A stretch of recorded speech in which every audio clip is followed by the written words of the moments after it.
So ladies and gentlemen, usikieni baada ya serikali ya nchi ya Ghana kuingilia kati mswala mzima wa kijana wa Russia ambaye alikuwa akipiga video wanawake ambao alikuwa akiwatongoza na kuchukua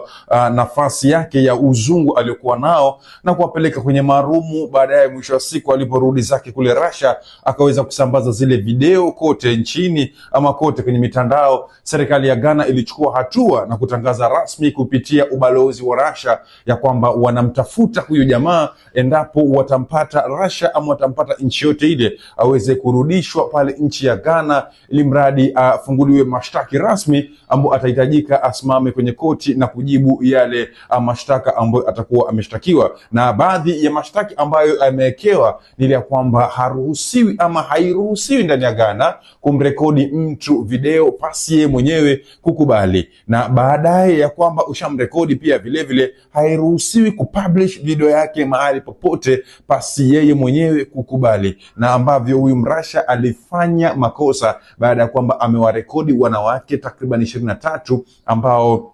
inasemekana ya kwamba alilala nao kufanya nao ngono. Mwisho wa siku zile video akazisambaza kwenye mitandao yote pasi ridhaa ya wale wenyewe, ambapo alipotoka nchini Ghana alienda nchi ya Kenya 254 majirani zetu hapa, ambapo nako kule vile vile alifanya vile vile alivyofanya Ghana, baada ya kwamba amejumuiana na baadhi ya wasichana ambao hatujapata idadi kamili kutoka nchini Kenya. Na baada ya hapo aliwarekodi video, na aliporudi zake kule